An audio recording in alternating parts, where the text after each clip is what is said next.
रचनाकार मोहन राकेश का विश्व प्रसिद्ध नाटक आषाढ़ का एक दिन अंक 2। कल हमने अंक 1 का ख भाग पढ़ा, उससे आगे पढ़ते हैं। आषाढ़ का एक दिन अंक 2।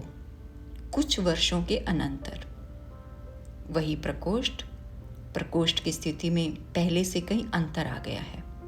लिपाई कई स्थानों से उखड़ रही है।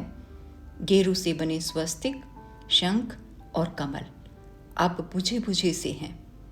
चूल्हे के पास पहले से बहुत कम बर्तन हैं। कुंभ केवल 2 हैं और उन पर ऊपर तक काई जमी है। आसन पर कुछ भोजपत्र बिखरे हैं, कुछ एक रेशमी वस्त्र में बंधे हैं। आसन के निकट एक टूटा मोड़ा है जिस पर भोजपत्र सीकर बनाया एक ग्रंथ रखा है। चूल्हे के निकट कोने में रस्सी बंधी है जिस पर कुछ वस्त्र सूखने के लिए फैलाए गए हैं। अधिकांश वस्त्र फटे हैं और उन पर जगह जगह टांकियां लगी हैं। एक टूटा मोड़ा ड्योढ़ी के द्वार के पास रखा है। चौकी एक ही है जिस पर बैठी मलिका खरल में औषध पीस रही है। अंदर बिछे तल्प का कोना उसी तरह दिखाई देता है। अंबिका तल्प पर लेटी है। बीच बीच में वह करवट बदल लेती है। निक्षेप बाहर से आता है। मलिका अपना अंशुक ठीक करती है। निक्षेप: अब कैसा है अंबिका का स्वास्थ्य? मलिका: वैसे ही ज्वर आता है अभी। निक्षेप: पहले से कुछ भी अंतर नहीं पड़ा? मलिका: लगता तो नहीं। निक्षेप: 2 वर्ष से निरंतर एक सा ज्वर? मलिका ठंडी सांस भरकर पिसी हुई औषध पत्थर से कटोरे में डालने लगती है। निक्षेप मोड़ा खींचकर उसके पास आ बैठता है। वास्तव में अंबिका बहुत चिंता करती है। मलिका: औषध भी ठीक से नहीं खाती। औषध में दूध और शहद मिलाकर हिलाने लगती है। निक्षेप अपनी उंगलियां उलझाए उसे देखता रहता है। निक्षेप: तुम्हारा स्वास्थ्य कैसा है? मलिका: ठीक है। निक्षेप: दुबली होती जा रही हो। बहुत दिनों से राजधानी की ओर से कोई व्यक्ति नहीं आया। मलिका आंखें बचाती हुई अधिक व्यक्त भाव से औषध हिलाती रहती है। कभी कभी सोचता हूं एक बार उज्जैनी जाकर उनसे मिल आऊं। मलिका: क्यों? निक्षेप: कई बातें करना चाहता हूं। कई बार लगता है कि दोष मेरा ही है। मलिका गंभीर भाव से उसकी ओर देखती है। मलिका: किस बात का? निक्षेप लंबी सांस लेता है। निक्षेप: बात तुम जानती हो। मैंने आशा नहीं की थी कि उज्जैनी जाकर कालिदास इस तरह वहां के हो जाएंगे। मलिका: और मुझे प्रसन्नता है कि वे वहां रहकर इतने व्यस्त हैं। यहां उन्होंने केवल ऋतु संहार की रचना की थी। वहां उन्होंने कई नए काव्यों की रचना की है। 2 वर्ष पहले जो व्यवसायी आए थे उन्होंने कुमार संभव और मेघदूत की प्रतियां मुझे ला के दी थी। बता रहे थे उनके एक और बड़े काव्य की बहुत चर्चा है, परंतु उसकी प्रति उन्हें नहीं मिल पाई। निक्षेप: यूं तो सुना है उन्होंने कुछ नाटकों की भी रचना की है जो उज्जैनी की रंगशालाओं में खेले गए हैं। फिर भी? मलिका: फिर भी क्या? निक्षेप: मुझे कहते दुख होता है। उन्हीं व्यवसायियों के मुख से और भी तो कई बातें सुनी थी। मलिका: व्यक्ति उन्नति करता है तो उसके नाम के साथ कई तरह के अपवाद जुड़ने लगते हैं। निक्षेप: मैं अपवाद की बात नहीं कर रहा। उठकर टहलने लगता है। सुना ये भी तो था ना कि गुप्त वंश की राजदुहिता से उनका विवाह हो गया। मलिका: तो इसमें बुरा क्या है? निक्षेप: एक तरह से देखें तो बुरा नहीं भी है, परंतु यहाँ रहते उनका जो आग्रह था कि जीवन भर विवाह नहीं करेंगे, रुक कर उसकी ओर देखता है। उस आग्रह का क्या हुआ? उन्होंने ये नहीं सोचा कि उनके इसी आग्रह की रक्षा के लिए तुमने। मलिका, उसके प्रसंग में मेरी बात कहीं नहीं आती। मैं अनेकानेक साधारण व्यक्तियों में से हूं। वे असाधारण हैं। उन्हें जीवन में असाधारण का ही साथ चाहिए था। सुना है राजदुहिता बहुत विदुषी हैं। निक्षेप, हाँ सुना है, बहुत शास्त्र दर्शन पढ़ी हैं। मैंने कहा है ना कि एक तरह से देखें तो इसमें कुछ बुरा नहीं है, परंतु दूसरी तरह से देखने पर बहुत ग्लानि होती है। मलिका, इसके विपरीत मुझे अपने से ग्लानि होती है कि ये ऐसी मैं उनकी प्रगति में बाधा भी बन सकती थी।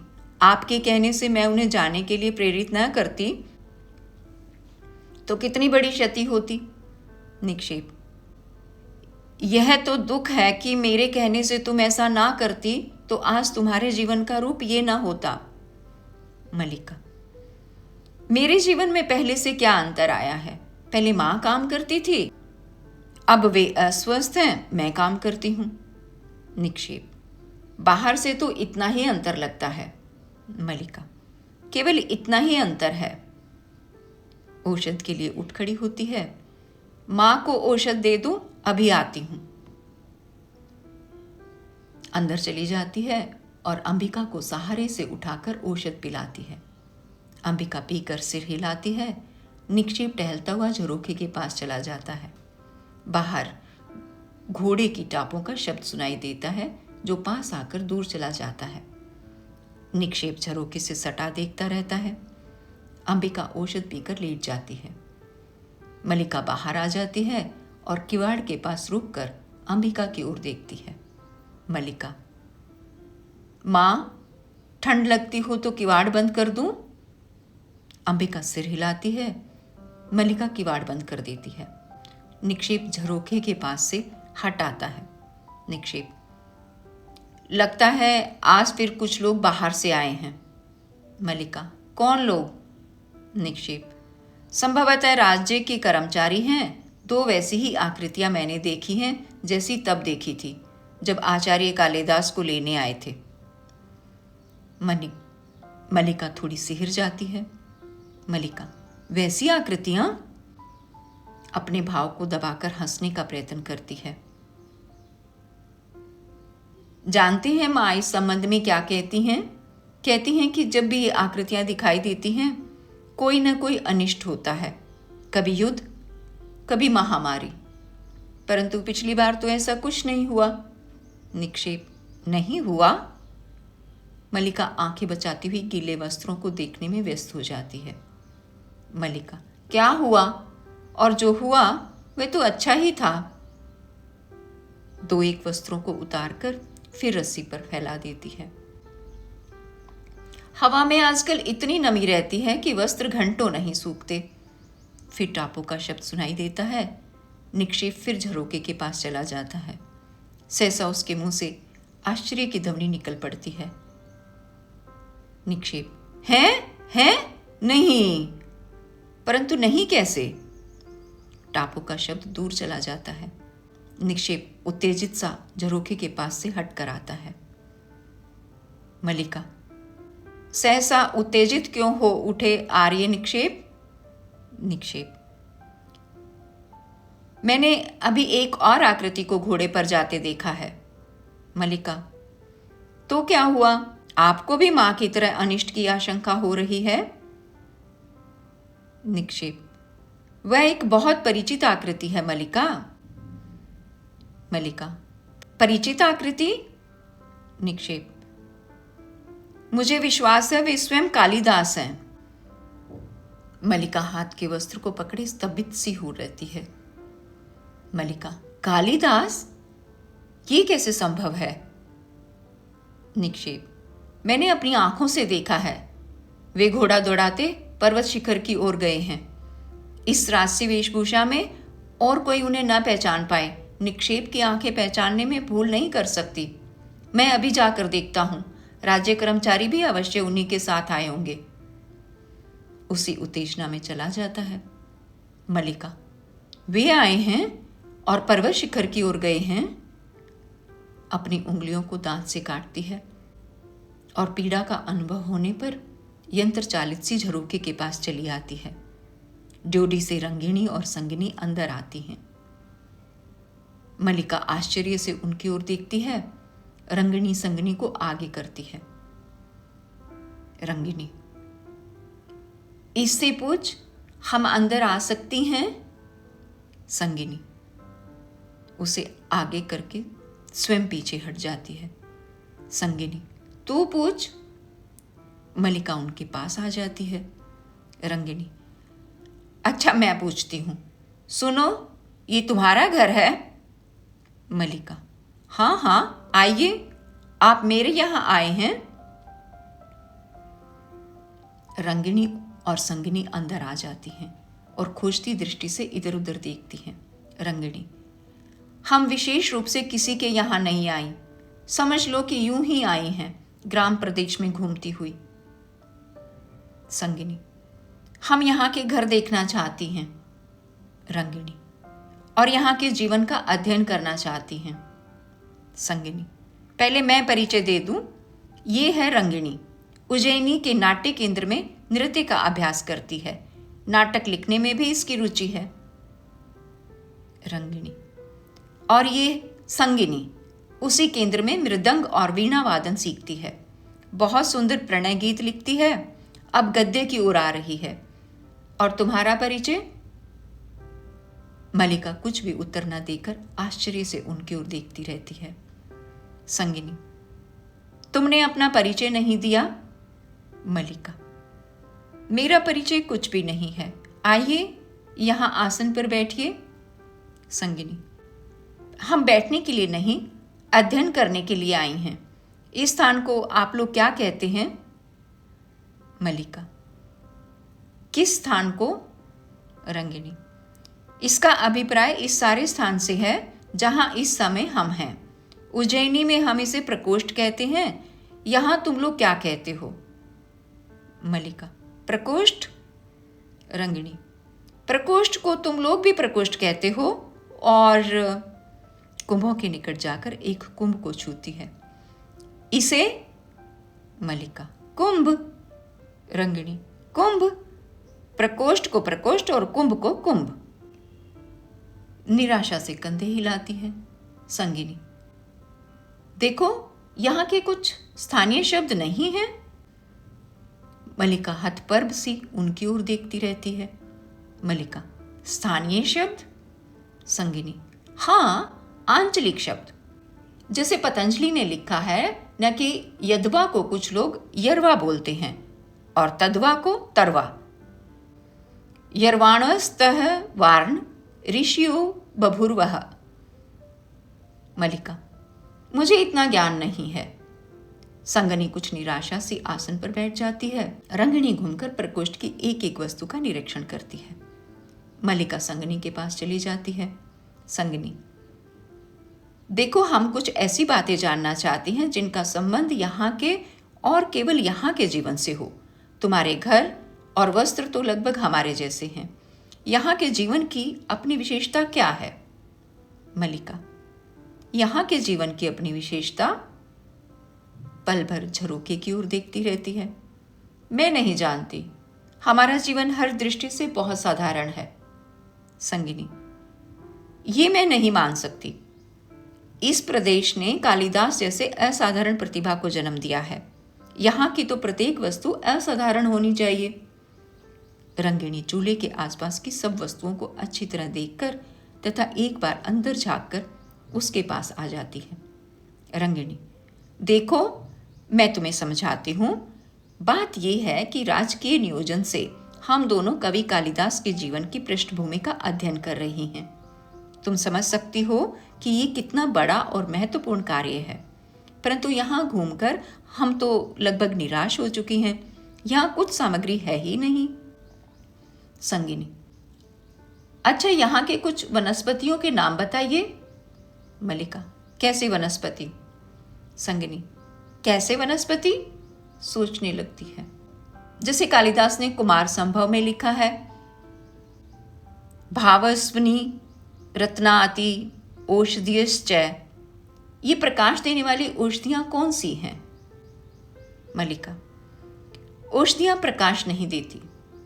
संगनी उठ खड़ी होती है। संगनी, औषधियां प्रकाश नहीं देती? तुम्हारा अभिप्राय है कि कालिदास ने जो लिखा है वह झूठ है? मल्लिका, उन्होंने कुछ भी झूठ नहीं लिखा। उन्होंने तो लिखा है कि रंगिणी, रहने दे संगनी, ये यहाँ के संबंध में विशेष कुछ नहीं जानती। संगनी भी निराशा से मुंह बिचकाकर उठ खड़ी होती है। संगनी, अच्छा, तुम्हारा बहुत समय नष्ट किया, क्षमा करना, चल रंगनी। दोनों चली जाती हैं।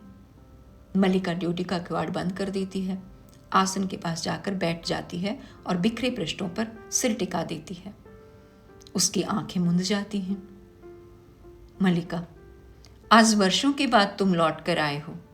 सोचती थी तुम आओगे तो उसी तरह मेघ घिरे होंगे, वैसा ही अंधेरा सा दिन होगा, वैसे ही एक बार वर्षा में भीगूंगी और तुमसे कहूंगी कि देखो, मैंने तुम्हारी सब रचनाएं पढ़ी हैं। कुछ पृष्ठ हाथ में ले लेती है। उज्जैनी की ओर जाने वाले व्यवसायियों से कितना कितना कहकर मैंने तुम्हारी रचनाएं मंगवाई हैं। सोचती थी तुम्हें मेघदूत की पंक्तियां गा गा कर सुनाऊंगी। पर्वत शिखर से घंटा ध्वनियां गूंज उठेंगी और मैं अपनी ये भेंट तुम्हारे हाथों में रख दूंगी। मुड़े पर रखा ग्रंथ उठा लेती है। कहूंगी कि देखो, ये तुम्हारी नई रचना के लिए हैं। ये कोरे पृष्ठ मैंने अपने हाथों से बनाकर सिए हैं। इन पर तुम जो भी लिखोगे उसमें मुझे अनुभव होगा कि मैं भी कहीं हूं, मेरा भी कुछ है। निश्वास छोड़कर ग्रंथ रख देती है। परंतु आज तुम आए हो तो सारा वातावरण ही और है, और नहीं सोच पा रही कि तुम भी वही हो या। कोई किवाड़ खटखटाता है। वह अपने को झटक कर उठ खड़ी होती है और जाकर किवाड़ खोल देती है। ड्योढ़ी में अनुस्वार और अनुनासिक साथ साथ खड़े दिखाई देते हैं। मल्लिका उन्हें देखकर असमंजस में पड़ जाती है। अनुस्वार, मुझे विश्वास है मैं इस समय देवी मल्लिका के सामने खड़ा हूं। मल्लिका, कहिए। अनुस्वार,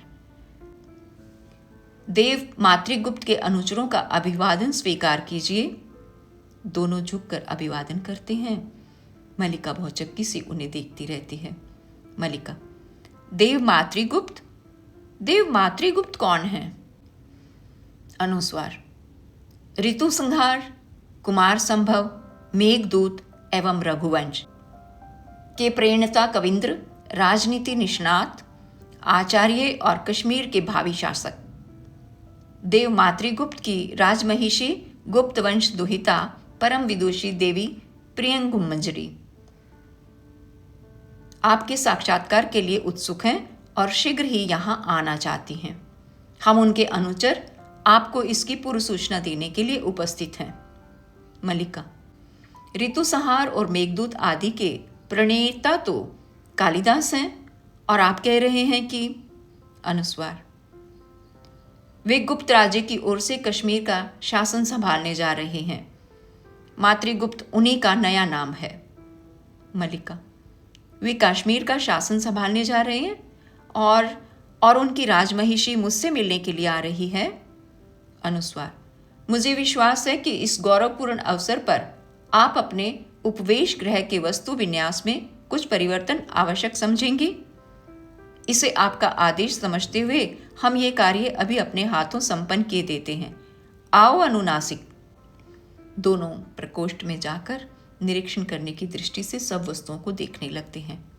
मल्लिका एक ओर हट जाती है। अनुनासिक आसन के पास चला जाता है। अनुनासिक, मैं समझता हूं ये आसन द्वार के निकट होना चाहिए। अनुस्वार, देवी द्वार से प्रवेश करेंगी और आसन द्वार के निकट होगा।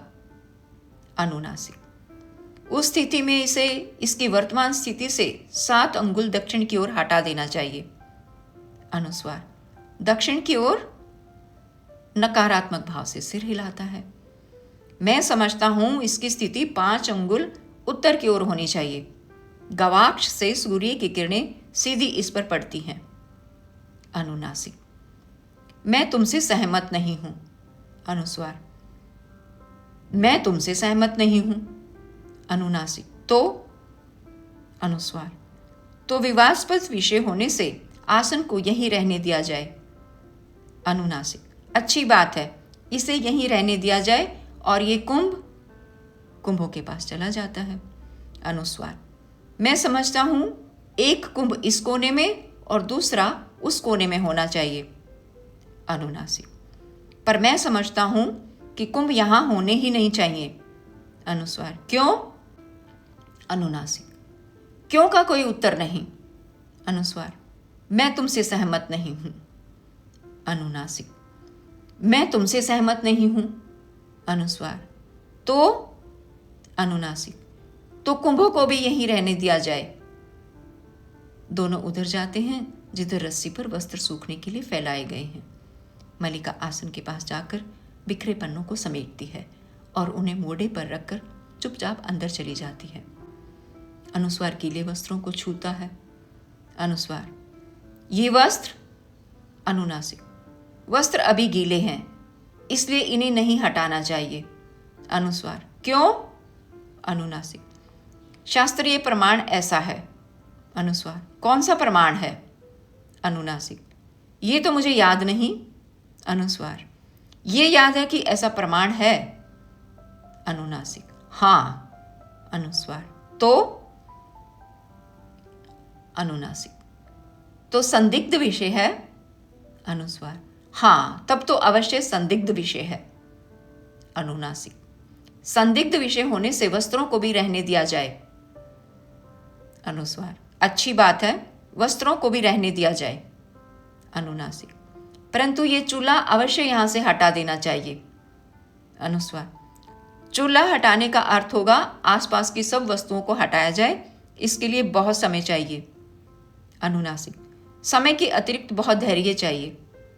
अनुस्वार, धैर्य के अतिरिक्त बहुत परिश्रम चाहिए। अनुनासिक, मैं समझता हूं कि भाजनों को हाथ लगाना हमारी स्थिति के अनुकूल नहीं है। अनुस्वार, मैं भी यही समझता हूं। अनुनासिक, तो इस बात में हम दोनों सहमत हैं कि चूल्हे को न हटाया जाए। अनुस्वार, मैं समझता हूं हम दोनों सहमत हैं। अनुनासिक चारों ओर देखता है। अनुनासिक, और जो कुछ शेष नहीं? अनुस्वार, अनुस्वार भी चारों ओर देखता है। अनुस्वार, मेरे विचार में कुछ भी शेष नहीं। अनुनासिक, नहीं, अभी शेष है। अनुस्वार, क्या? अनुनासिक, ये चौकी यहां रास्ते में पड़ी है, इसे यहां से हटा देना चाहिए। अनुस्वार, मैं इससे सहमत हूं। अनुनासिक, तो? अनुस्वार, तो? अनुनासिक, तो इसे हटा देना चाहिए। अनुस्वार, हाँ, अवश्य हटा देना चाहिए। अनुनासिक, तो? अनुस्वार, तो? अनुनासिक, हटा दो। अनुस्वार, मैं? अनुनासिक, हाँ। अनुस्वार, तुम नहीं? अनुनासिक, नहीं। अनुस्वार, क्यों? अनुनासिक, क्यों का कोई उत्तर नहीं। अनुस्वार, फिर भी? अनुनासिक, पहले मैंने तुमसे कहा है। अनुस्वार, परंतु चौकी देखी पहले तुमने है। अनुनासिक, तो? अनुस्वार, तो? अनुनासिक, हटा दो। अनुस्वार, तुम हटा दो। अनुनासिक, तो रहने दो। अनुस्वार, रहने दो। अनुनासिक, अब? अनुस्वार, हाँ, अब? अनुनासिक, चारों ओर एक दृष्टि और डाल लें। अनुस्वार, हाँ, चारों ओर एक दृष्टि और डाल लें। मातुल उत्तेजित सा बाहर से आता है। मातुल, अधिकारी वर्ग, आपका कार्य यहां पूरा हो गया। अनुनासिक, क्यों अनुस्वार? अनुस्वार, हाँ, पूरा हो गया। हो गया ना? क्यों अनुनासिक? अनुनासिक, हाँ, हो गया, केवल एक दृष्टि डालना शेष है। अनुस्वार, हाँ, केवल एक दृष्टि डालना शेष है। मातुल, तो वह दृष्टि अब रहने दीजिए। देवी प्रियंगु मंजरी बाहर पहुंच गई हैं। अनुनासिक, देवी बाहर पहुंच गई हैं तो चलो अनुस्वार। अनुस्वार, चलो। दोनों साथ साथ बाहर चले जाते हैं। मातुल भी पीछे पीछे चला जाता है और कुछ क्षण बाद प्रियंगु मंजरी को मार्ग दिखलाता वापस आता है। मातुल, वह इस सारे प्रदेश में सबसे सुशील, सबसे विनीत और सबसे भोली लड़की है। मलिका अंदर से आती है। आओ आओ मलिका, मैं देवी से तुम्हारे ही प्रशंसा कर रहा था। चाटुकारिता की हंसी हंसता है। देवी जब से आई हैं तुम्हारे ही संबंध में पूछ रही हैं। तो यही है हमारी मलिका, इस प्रदेश की राजहंसनी।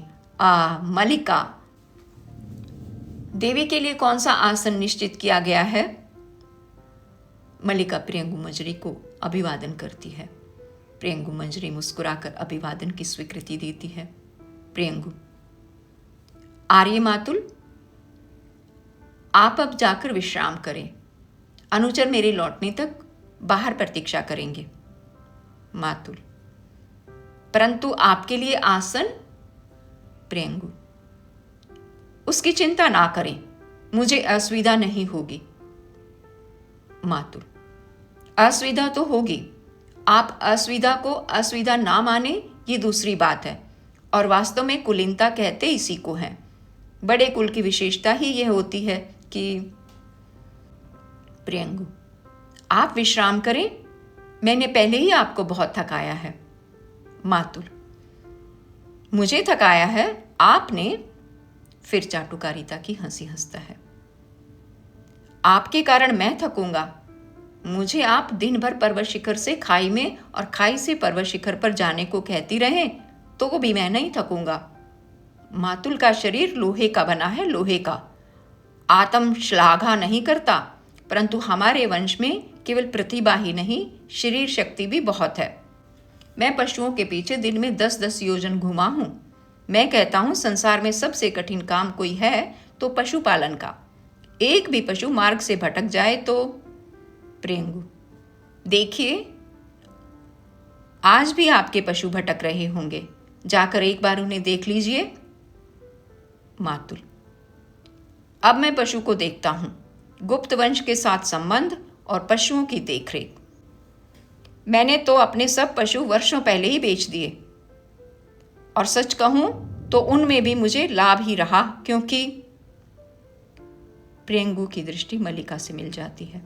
वह बढ़कर मलिका के हाथ अपने हाथों में ले लेती है। प्रियंगु, सचमुच वैसी ही हो जैसी मैंने कल्पना की थी। मलिका कुछ अव्यवस्थित होकर उसे देखती रहती है। मातुल, क्योंकि अच्छा, तो मुझे अनुमति दीजिए। घर में कई कुछ बिखरा पड़ा है, कई तरह की व्यवस्था करनी है, तो अनुचर आपकी प्रतीक्षा करेंगे। फिर भी मेरे लिए कोई आदेश हो तो कहला दीजिएगा। मलिका, देवी के बैठने की कुछ तो व्यवस्था कर दो। नहीं, ये तो ऐसे ही खड़ी रहेंगी। अच्छा, मैं चल रहा हूं, कोई आदेश हो तो कहला दीजिएगा। प्रियंगु, आप चलें, यहां के लिए चिंता करने की आवश्यकता नहीं। मातुल, अच्छा, चल देता है। मुझे चिंता करने की क्या आवश्यकता है? चिंता करने के लिए यहां मलिका है, अंबिका है। फिर भी कोई काम हो तो कहला दीजिएगा। चला जाता है। प्रियंगु मंजरी क्षण भर मलिका को देखती रहती है, फिर उसकी ठोड़ी को हाथ से छू लेती है। प्रियंगु, सचमुच बहुत सुंदर हो, जानती हो, अपरिचित होते हुए भी तुम मुझे अपरिचित नहीं लग रही। मलिका, आप बैठ जाइए ना। प्रियंगु, नहीं, बैठना नहीं चाहती, तुम्हें और तुम्हारे घर को देखना चाहती हूँ। उन्होंने बहुत बार इस घर की और तुम्हारी चर्चा की है। जिन दिनों में एक दूत लिख रहे थे, उन दिनों प्राय यहाँ का स्मरण किया करते थे। दृष्टि चारों ओर घुमाकर फिर मलिका के चेहरे पर स्थिर हो जाती है। आज इस भूमि का आकर्षण ही हमें यहाँ ले आया है, अन्यथा दूसरे मार्ग से जाने में हमें अधिक सुविधा थी। मलिका, मैं समझ नहीं पा रही किस रूप में आपका आतिथ्य करूं। आप आसन ले लें तो मैं आपके लिए। प्रियंगु, आतिथ्य की बात मत सोचो, मैं तुम्हारे यहाँ आतिथ्य के रूप में नहीं आई हूँ। संभव था ये न भी आते, परंतु मैं ही विशेष आग्रह के साथ इन्हें लाई हूँ। मैं स्वयं एक बार इस प्रदेश को देखना चाहती थी। इसके अतिरिक्त, गले से हल्का विदिग्धतापूर्ण स्वर निकल पड़ता है, इसके अतिरिक्त एक और भी कारण था। चाहती थी कि इस प्रदेश का कुछ वातावरण साथ ले जाऊं। मल्लिका, इस प्रदेश का वातावरण? प्रियंगु मंजरी मुस्कुराकर उसे देखती है, फिर टहलती हुई झरोखे के पास चली जाती है। प्रियंगु, यहां से बहुत दूर तक की पर्वत श्रृंखलाएं दिखाई देती हैं। कितनी निर्वात सुंदरता है। मुझे यहां आकर तुमसे स्पर्धा हो रही है। मल्लिका दो एक पग उस ओर को बढ़ाती है। मल्लिका, हमारा सौभाग्य होगा कि आप कुछ दिन इस प्रदेश में रह जाएं। यहां आपको असुविधा तो होगी, परंतु। प्रियंगु मंजरी फिर विदग्ध भाव से उसे देखती है। प्रियंगु, इस सौंदर्य के सामने जीवन की सब सुविधाएं हैं। इसे आंखों में व्याप्त करने के लिए जीवन भर का समय भी पर्याप्त नहीं। झरोखे के पास से हटाती है। परंतु इतना अवकाश कहाँ है। कश्मीर की राजनीति इतनी अस्थिर है कि हमारा एक एक दिन वहां से दूर रहना कई कई समस्याओं को जन्म दे सकता है। एक प्रदेश का शासन बहुत बड़ा उत्तरदायित्व है। हम पर तो और भी बड़ा उत्तरदायित्व है, क्योंकि कश्मीर की स्थिति इस समय बहुत संकटपूर्ण है। यूं वहां के सौंदर्य की इतनी चर्चा है, परंतु हमें उसे देखने का अवकाश कहाँ रहेगा। बाहें पीछे टिकाए आसन पर बैठ जाती है। इसलिए तुमसे स्पर्धा होती है। सौंदर्य का ये सहज उपभोग हमारे लिए केवल एक सपना है। बैठ जाओ। आसन पर अपने सामने बैठने के लिए संकेत करती है। मल्लिका नीचे बैठने लगती है तो वह उसे रोक देती है। यहां मेरे पास बैठो। मल्लिका, मैं दूसरा आसन ले लेती हूं। कोने से मोड़ा उठाकर आसन के पास रख लेती है और उस पर रखे भोजपत्र आदि गोदी में रखकर बैठ जाती है। प्रियंगु, लगता है यहां ग्राम प्रदेश में रहकर भी तुम्हें साहित्य से अनुराग है। मल्लिका की आंखें झुक जाती हैं। किसकी रचनाएं हैं ये? मल्लिका, कालिदास की। प्रियंगु की भुएं कुछ संकुचित हो जाती हैं। प्रियंगु, अब वे मातृगुप्त के नाम से जाने जाते हैं। यहां भी उनकी रचनाएं मिल जाती हैं। मल्लिका, ये प्रतियां मैंने उज्जैनी से आने वाले व्यवसायियों से प्राप्त की हैं। प्रियंगु मंजरी के होठों पर हल्की व्यंग्यात्मक मुस्कुराहट प्रकट होती है। प्रियंगु, मैं समझ सकती हूं। उनसे जान चुकी हूं कि तुम बचपन से उनकी संगनी रही हो। उनकी रचनाओं के प्रति तुम्हारा मोह स्वाभाविक है। जैसे कुछ सोचती सी छत की ओर देखने लगती है। वे भी जब तब यहाँ के जीवन की चर्चा करते हुए आत्मविस्मृत हो जाते हैं। इसलिए राजनीतिक कार्यों से कई बार उनका मन उखड़ने लगता है।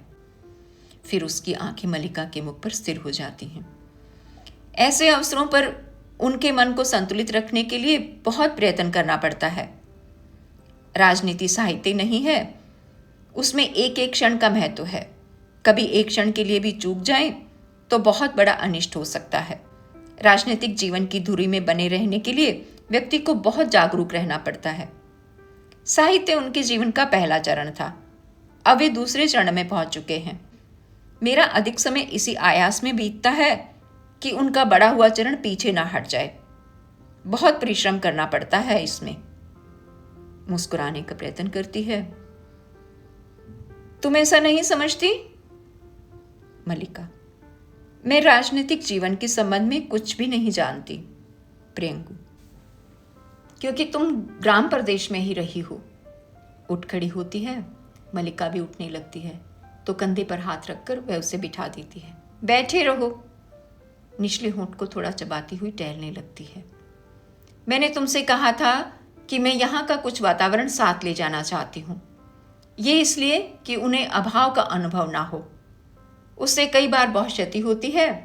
वे व्यर्थ में धैर्य खो देते हैं, जिसमें समय भी जाता है, शक्ति भी। उनके समय का बहुत मूल्य है। मैं चाहती हूँ उनका समय उस तरह नष्ट ना हुआ करे। मल्लिका के सामने आकर रुक जाती है। इसलिए मैं यहाँ से कुछ अपने साथ ले जा रही हूँ। कुछ हरिण शावक जाएंगे जिनका हम अपने उद्यान में पालन करेंगे। यहाँ की औषधियाँ उद्यान के क्रीड़ाशैल पर और आसपास के प्रदेश में लगवा दी जाएंगी। हम यहाँ के से कुछ घरों का भी वहाँ निर्माण करेंगे। मातुल और उनका परिवार भी साथ जाएगा। यहाँ से कुछ अनाथ बच्चों को वहाँ ले जाकर हम शिक्षा देंगे। मैं समझती हूँ इससे अंतर पड़ेगा। फिर टहलती हुई प्रकोष्ठ के दूसरे भाग में चली जाती है। देख रही हूँ तुम्हारा घर बहुत जर्जर स्थिति में है। इसका परिसंस्कार आवश्यक है। चाहो तो मैं इस कार्य के लिए आदेश दे जाऊंगी। उज्जैनी के 2 कुशल सतपति हमारे साथ आए हैं। क्यों? मल्लिका उठकर उसकी ओर आती है। मल्लिका, आप बहुत उदार हैं, परंतु हमें ऐसे ही घर में रहने का अभ्यास है, इसलिए असुविधा नहीं होती। प्रियंगु, फिर भी मैं चाहूंगी कि इस घर का परिसंस्कार हो जाए। उनके जीवन के आरंभिक वर्षों का इस घर के साथ भी संबंध रहा है। मातुल के घर के स्थान पर मैंने नए भवन के निर्माण का आदेश दिया है। सतपतियों से कहा है कि वे उज्जैनी से संलक्षण शिलाएं लाकर कार्य आरंभ करें। खेद है कि कार्य के निरीक्षण के लिए मैं स्वयं यहां नहीं रह पाऊंगी। कल ही हमें आगे की यात्रा आरंभ कर देनी होगी।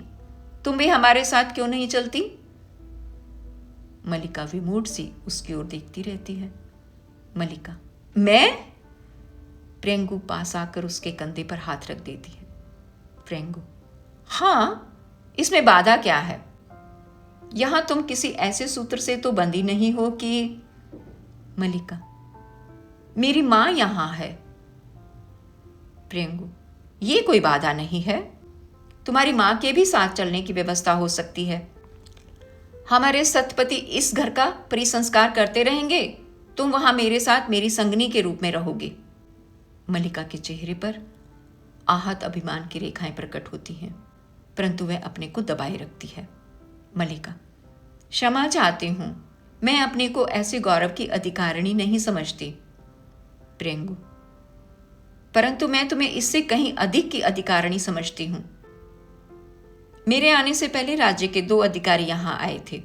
होठों पर फिर विदग्ध मुस्कान आ जाती है। मैंने उन्हें औपचारिकता के लिए नहीं भेजा था।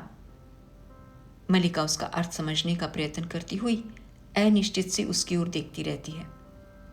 मल्लिका, देखा है। प्रियंगु, तुम उनमें से जिसे भी अपने योग्य समझो, उसी के साथ तुम्हारे विवाह का प्रबंध किया जा सकता है। दोनों योग्य अधिकारी हैं।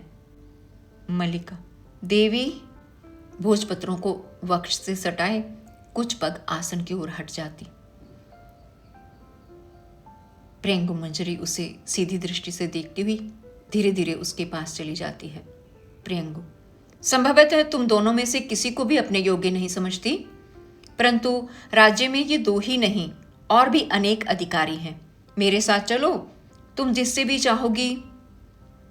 मल्लिका आसन पर बैठ जाती है और रुंधे आवेश से अपना होंठ काट लेती है।